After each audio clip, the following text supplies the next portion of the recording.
Hey troops, welcome back to the channel. My name's Ryan and I'm a former Royal Marines Commando from the United Kingdom, and today we're going to be reacting to what a Russian assault on the Ukraine would look like. Now, unless you've been living on a different planet other than Earth, you'll be aware of the tensions that's been rising in Ukraine, Russia area, in that part of the world over the past few weeks. It's getting quite tense over there, guys, to say the least, okay? And we could talk about that all day. In fact, we're going to talk about it on this video.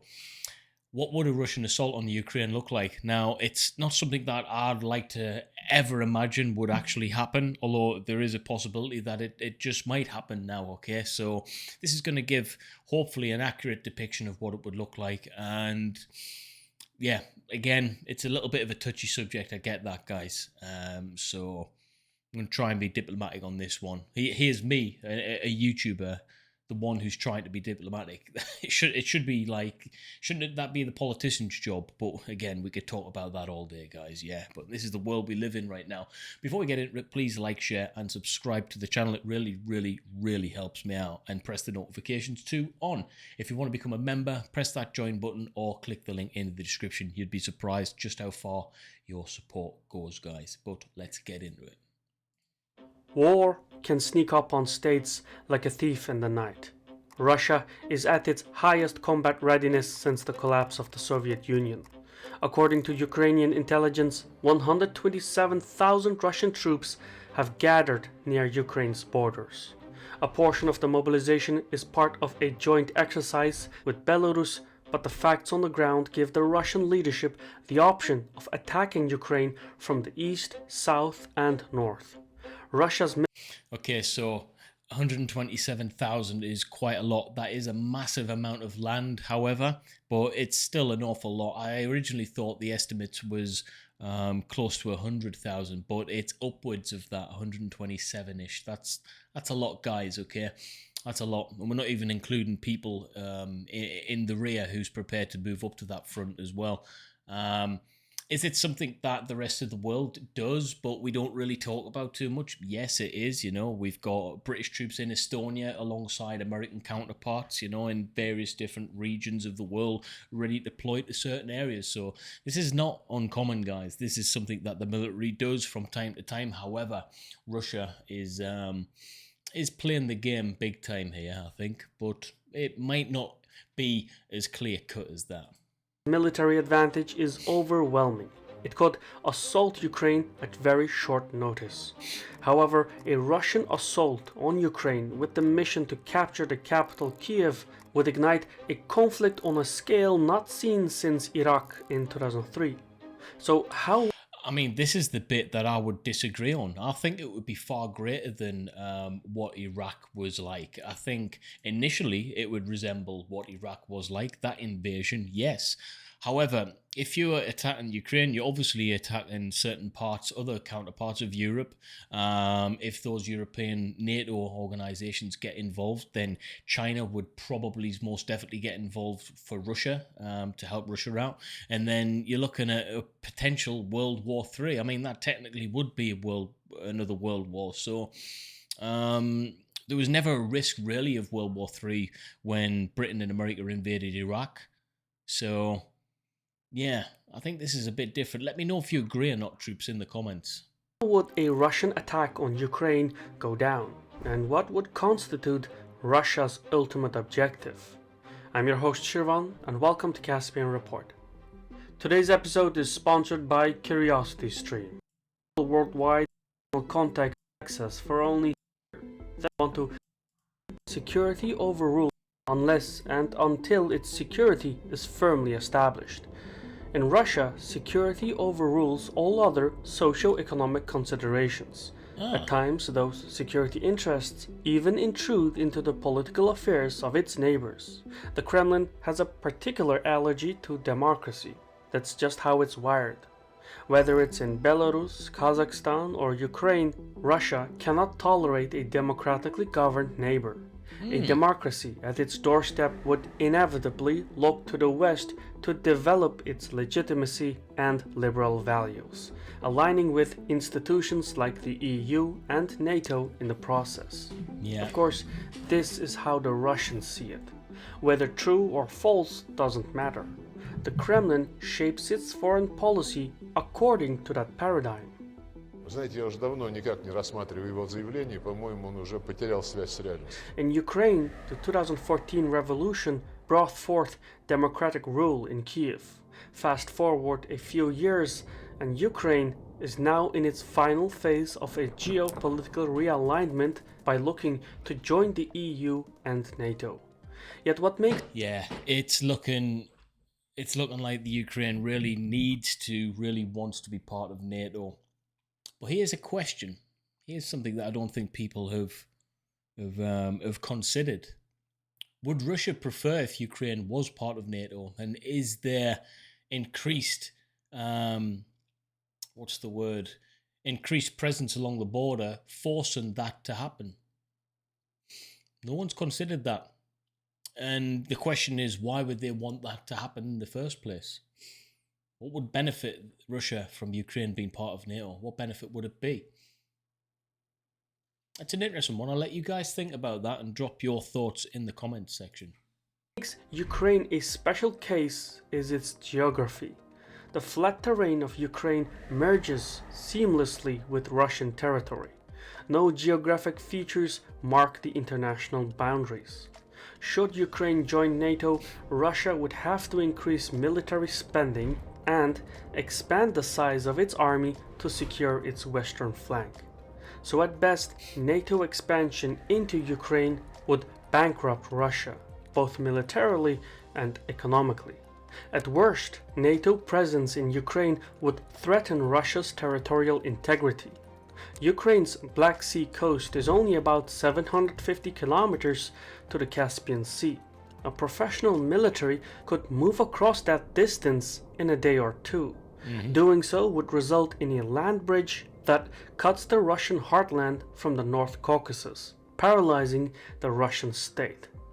The final element that gives urgency to the Ukrainian crisis is timing.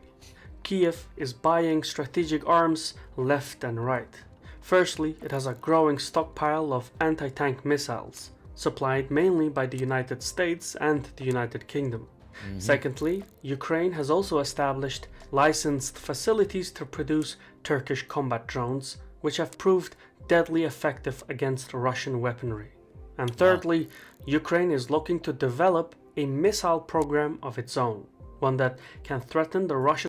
Okay, so all of these things that the Ukraine is doing is putting them in a good position to become part of the members club, NATO. We see it happening around the world with countries in Europe who wish to be formally part of NATO. We've seen similar countries who want to be part of different organisations, part of Europe, part of NATO, whatnot. And what they do is they try and impress people who's already in that group with their military capability. Albania, for example, okay, not the greatest country on earth, but always trying to improve, buying munitions and buying weaponry from people in the know and in the members club, so to speak, to make them more appealing as a group member or a potential group member. So it's a very strange game that all of these countries play, but it's all got a lot more to do with memberships in certain directions than you'd actually think. And it's cool to be part of a club. So it's big political club membership rivalry is the way I would put it. I mean, that's just my take on it, guys. What do you think? Heartland in the same way Russia threatens the Ukrainian heartland. In time, whether it's 5 years or 10 years, the proliferation of strategic weapons will make invading Ukraine exceedingly costly. The country will gradually be better equipped to defend itself and harbor weapons to strike into Russian territory. The longer Russia waits, the longer it puts off an invasion, the stronger Ukraine gets and the costlier Russia's battle plans become. So, as grim as it sounds, It's better to act quickly than to hesitate until the time of action is past. How the Russian leadership will proceed is anyone's guess. The threat, however, is real, in both political and geographic terms, as well as in timing.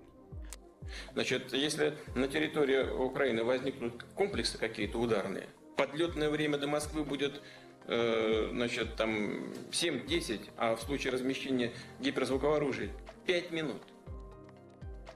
Should the Kremlin decide to take its chances and attack Ukraine, there are a few strategies to go for. The most credible battle plan comes from the alleged CIA interception of Russian military communications in early 2021. While the contents of the interception remain classified, NATO officials talking to the German news. Okay, so we're talking about United States intelligence here. Whether you like the US or whether you don't is irrelevant. We're talking about a country who has state-of-the-art military capabilities, and this is another thing I'd like to mention about the United States, and this is just me. It's not that I know it for fact, but I'm just putting my military understanding together and understanding the influence that the United States has globally.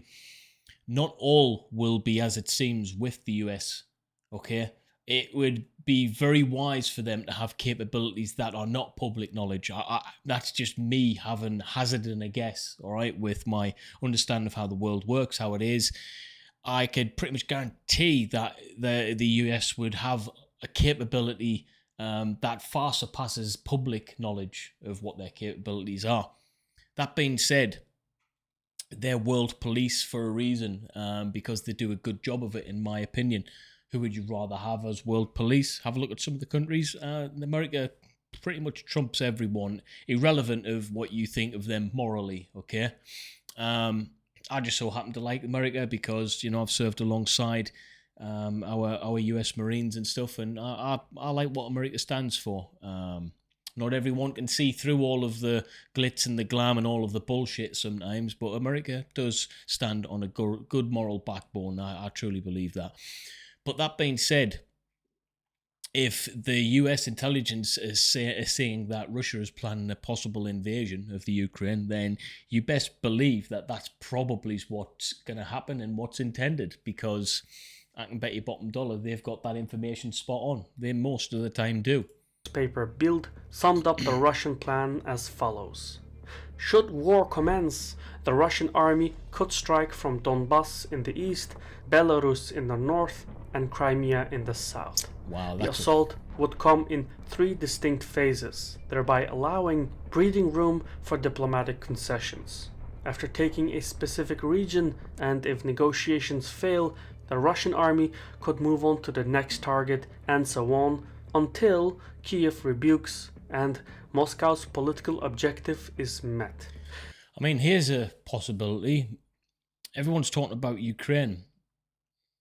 Now, what if Putin is thinking beyond Ukraine?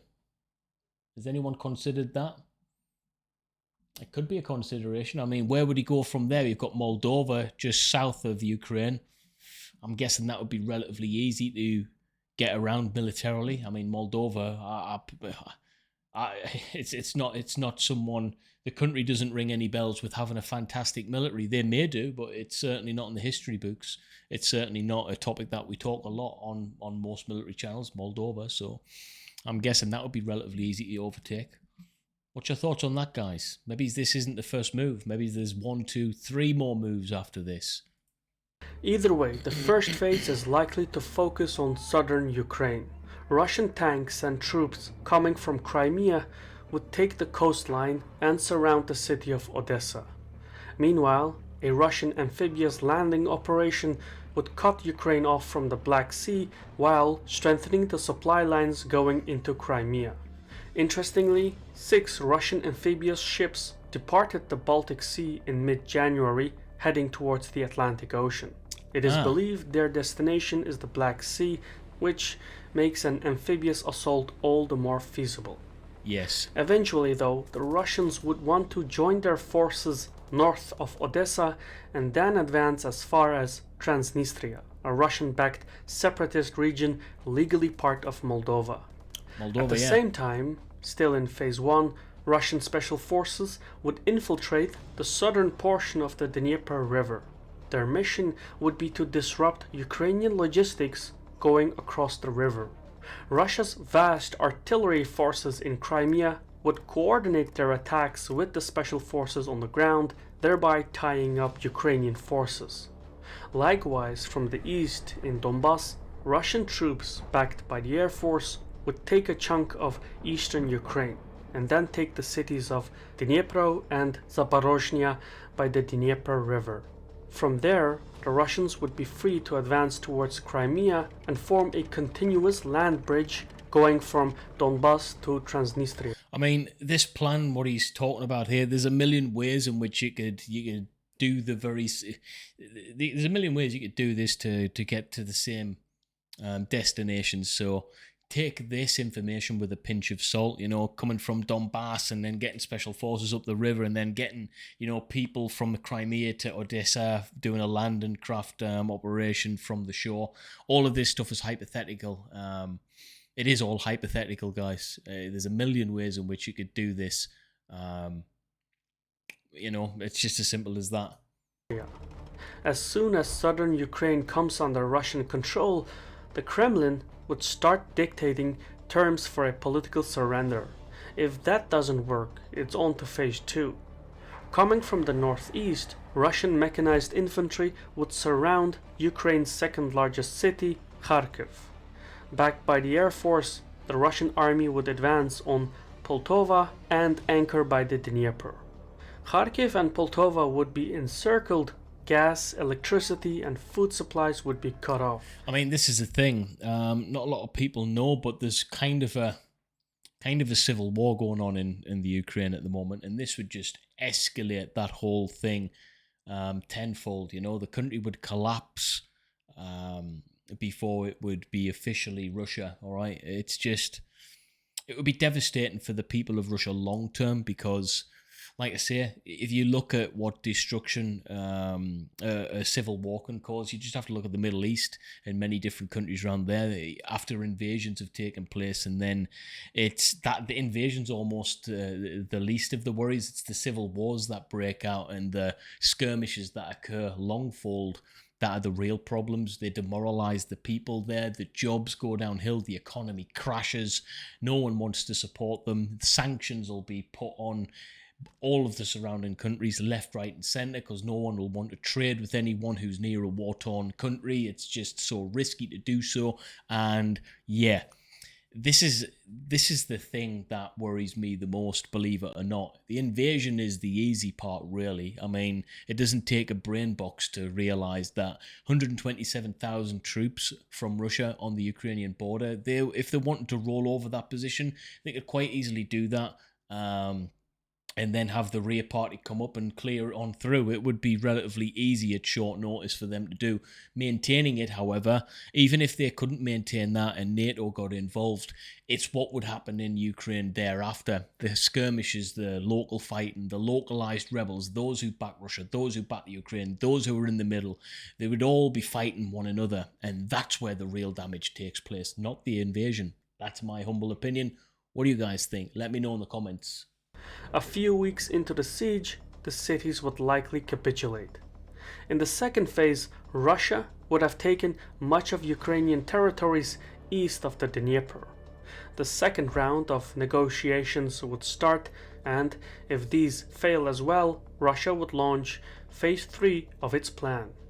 In this final push, Russian troops would seek to take a chunk of western Ukraine, but crossing the Dnieper might get tricky. The safest way to cross the river is not to cross it, but to move from Belarus into western Ukraine.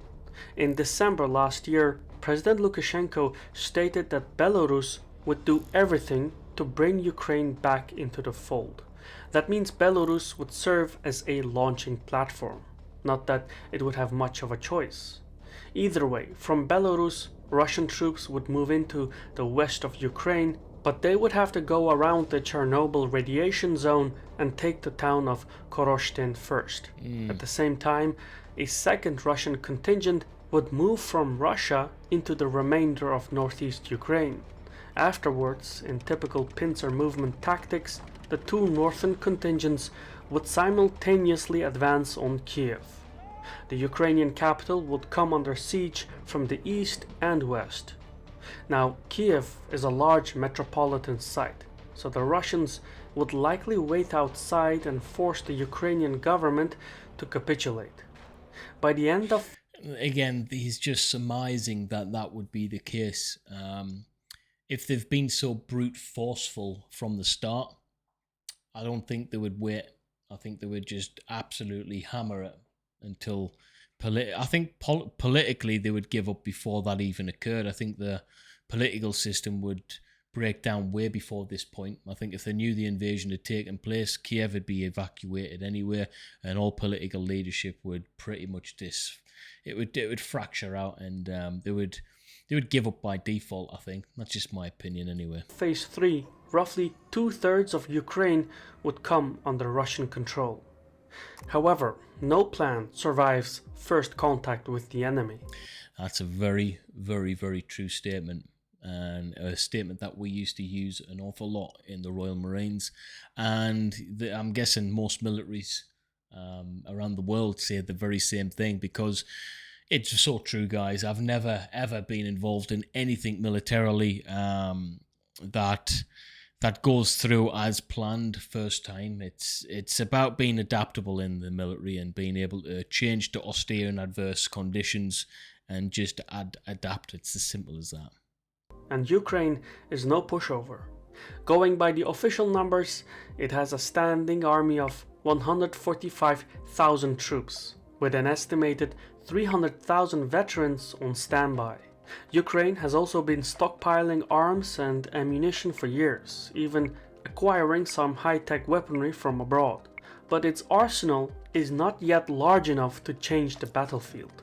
Russia, on the contrary, has very capable artillery, rocket and missile systems. Its air power is substantial, and it has the world's largest fleet of tanks. Russian weapons could devastate Ukrainian military units from afar.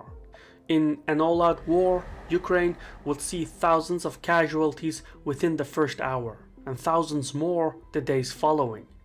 So make no mistake about it, the consequences would be terrifying. Yeah. And the shock would trigger millions to flee west. Yet it would be terrifying. It would be terrifying for the entire world. People would flee that country as quick as you could blink.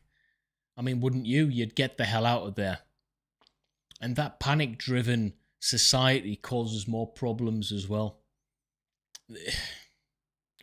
Let's hope this never escalates. Let's just hope and pray, man. For Russia, the real challenge would be the resulting insurgency. According to a poll by the Kiev International Institute of Sociology, 1/3 of Ukraine's citizens are willing to take up armed resistance. I bet they are. I bet a lot of people would shock themselves who don't put themselves in that percentile. And they would actually change their mind and pick up arms, you know. The people who think, no, I wouldn't do that in a time of need where the country needs you and your family is dependent on you and this is it. And the entire way of life is up for grabs. I think you'd get a lot more people going, hey, to hell with this. It's all or nothing. Yeah, I mean, the Ukrainians are hard, tough individuals. The people of the Ukraine are tough by default. I think that number would increase. I do, I honestly do. Those are alarming numbers for the Russians. Based on US military doctrine, to successfully counter an insurgency, the occupation force needs a ratio of 1 counter-insurgent per 20 residents. Adjusted for Ukraine's 44 million citizens, that would mean the Russians would need at least 325,000 boots on the ground to occupy the Ukrainian territory while containing an insurgency. A force that size is not in the works, which implies that Russia wants a quick, decisive victory as opposed to a lengthy occupation. War by itself is a vehicle to reach a political objective. For the Russians, that means compelling Kiev to fulfill Moscow's will. Ideally, this would be the federalization of Ukraine's government. Doing so would preserve the country's territorial integrity while sacrificing its sovereignty. Specifically, by installing a federalized system, each region of Ukraine would be given authority to decide its own culture, economy, and foreign ties with neighboring states. There wouldn't be anything left for the central government to govern over. Moscow would gain the ability to play off the smaller autonomous regions to curtail the political interests of Kiev. It's divide and rule, if you will. A federalized Ukraine would virtually destroy all of Kiev's central power, resulting in the end of a unitary Ukrainian state. And though this political concession may seem better than conflict, in war you can be killed only once, but in politics you can die many times over. That's so true. I've been your host Shirvan from Caspian Report. Troops, that's a fantastic channel. The link will be in the description. And a fantastic video. What a Russian assault on Ukraine would look like. It would be devastating for all involved, even the Russians, really, because let's just say their plan didn't work. It would just end up, it wouldn't end up a happy scenario for them when NATO intervenes, the United States intervenes, Great Britain would intervene as a result of the United States, because that's just how we roll, the US and Great Britain. Here we go. But it's just one of those things. I hope it never happens. And I know a lot of you guys would think the same as me as well. Troops, if you like my take on today's video, please like, share, and subscribe to the channel. And I will see you in the next one, or I will see you in the comments. Peace as always, troops. Thanks for watching.